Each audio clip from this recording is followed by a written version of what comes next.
Bismillahirrahmanirrahim. Alhamdulillah wassalatu wassalamu ala Rasulillah wa ala alihi wa sahbihi ajma'in. Amma ba'du.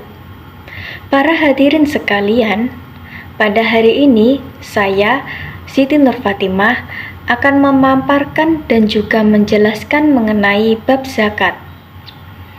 Hadirin sekalian, berdasarkan Kamus Besar Bahasa Indonesia, zakat merupakan sejumlah harta yang wajib dikeluarkan oleh orang yang beragama Islam dan diberikan kepada golongan orang yang berhak menerimanya menurut ketentuan yang telah ditetapkan oleh syara. Zakat hukumnya wajib. Dalam hal ini, Allah telah memerintahkan melalui beberapa firman-Nya. Salah satunya di dalam surat Al-Baqarah ayat 43. A'udzu billahi minasyaitonir rajim. Bismillahirrahmanirrahim. Wa aqimus sholata wa atuz zakata warka'u ma'ar raqi'in. Shadaqallahul azim. Yang artinya, dan dirikanlah sholat dan tunaikanlah zakat. Hadirin sekalian, zakat terbagi menjadi dua macam. Yang pertama, zakat fitrah. Yang kedua, zakat mal. Yang pertama, zakat fitrah. Zakat fitrah adalah zakat yang dikeluarkan saat bulan suci Ramadan atau menjelang hari raya Idul Fitri. Zakat yang dikeluarkan berupa makanan pokok, bisa berupa beras, gandum, biji-bijian, bahkan kurma kering. Waktu pembayaran zakat fitrah adalah dari awal bulan Ramadan sampai sebelum selesainya sholat Id. Ukuran pembayaran zakat fitrah setiap individunya adalah 1 sya' sama dengan 3,5 liter atau sekitar 2,5 kg per individu. Yang kedua, zakat mal atau zakat harta. Zakat mal adalah zakat yang harus dikeluarkan atas kepemilikan harta apabila telah mencapai nisab dan haul. Jenis-jenis harta yang wajib dizakati, yang pertama, zakat perniagaan. Bisa berupa perdagangan, bisnis, dan lain-lain. Ketentuan zakat ini adalah zakat diambil dari modal dan dihitung dari total penjumlahan barang sebesar 2,5%. Kita bisa membayarnya dengan rupa uang atau barang dagangan senilai harga tersebut. Yang kedua, zakat pertanian dan perkebunan. Yang ketiga, zakat peternakan. Hewan ternak yang terkena wajib zakat adalah hewan yang memberikan manfaat bagi manusia, digembalakan, mencari makanan sendiri melalui gembala, telah dimiliki selama 1 tahun, dan telah mencapai nisab hewan ternak. 4. Zakat pertambangan.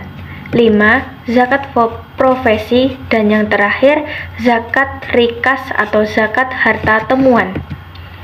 Syarat orang yang wajib mengeluarkan zakat adalah tidak semua kekayaan harus dikeluarkan zakatnya, sebab kekayaan yang dikeluarkan harus jelas siapa pemiliknya, bagaimana status pemiliknya, apa jenisnya, berapa kadarnya, serta bagaimana sifat kekayaan itu. Secara umum, kriteria kekayaan wajib zakat terdiri dari beberapa aspek, yaitu 1. Beragama Islam. Artinya, bagi orang yang beragama non-Islam tidak berkewajiban membayar zakat. Yang kedua, memiliki kelebihan harta dalam kebutuhan pokok untuk dirinya dan orang-orang dalam tanggungannya. Yang ketiga, mendapati bagian Ramadan dan Syawal. Maksudnya, orang tersebut telah menemui bulan Ramadan dan juga menemui bulan Syawal. Sebagai contohnya, bayi yang baru lahir di akhir bulan Ramadan dan menemui bulan Syawal, maka bayi tersebut berkewajiban membayar zakat. Yang keempat, merdeka. Zakat hanya diwajibkan kepada seorang muslim yang merdeka dan memiliki harta yang jumlahnya memiliki nisab. 5. Hak milik sempurna. Artinya, kalau harta yang kita kuasai masih ada hutangnya, maka ada hak orang lain di sana dan kita harus mengurangi harta tersebut terlebih dahulu. 6. Hartanya berkembang atau bertambah. Contohnya, kalau kita berjualan dengan modal 100.000, kemudian setelah berjualan bertambah menjadi 150.000, nah di situ kan bertambah nilainya, maka itulah yang disebut dengan berkembang. 7. Mencapai nisab atau batas minimal. Contohnya, nisab dari emas adalah 85 gram.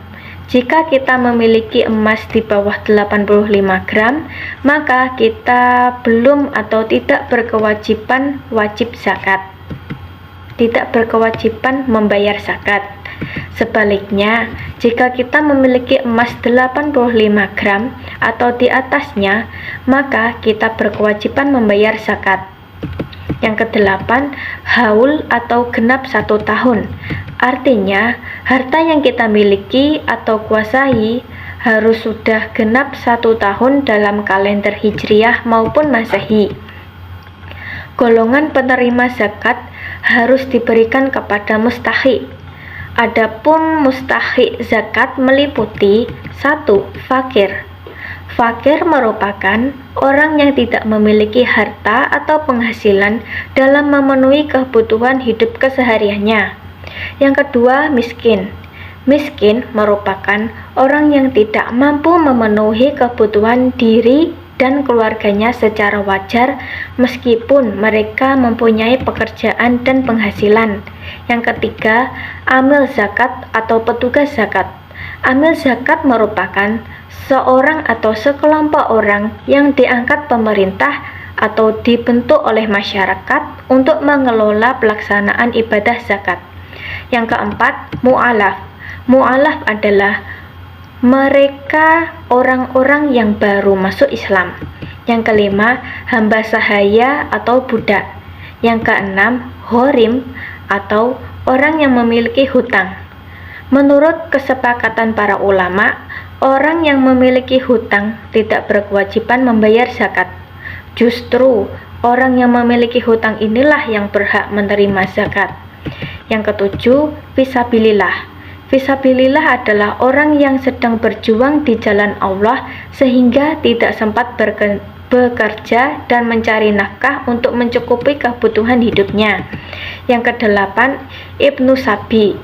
Ibnu Sabil adalah orang yang dalam perjalanan atau musafir. Tujuan dan hikmah dalam mengeluarkan zakat. Yang pertama, perwujudan iman kepada Allah Subhanahu wa Ta'ala. Yang kedua, zakat mendidik kita untuk berinfak dan memberi. Yang ketiga, berakhlak dengan akhlakul karimah atau sesuai dengan ajaran Allah. Yang keempat, zakat mengobati hati dari cinta dunia. 5. Zakat menarik rasa simpati atau cinta. 6. Zakat dapat membantu dan membina penerimanya ke arah kehidupan yang lebih baik. 7. Menghindari muzaki atau orang yang membayar zakat dari sifat kikir. 8. Membersihkan harta yang kita miliki. 9. Menumbuhkan keberkahan pada harta yang dizakati. Hadirin yang berbahagia, cukup demikianlah dakwah yang dapat saya sampaikan mengenai bab zakat. Atas kurang lebihnya saya mohon maaf yang sebesar-besarnya dan saya ucapkan terima kasih. Wassalamualaikum warahmatullahi wabarakatuh.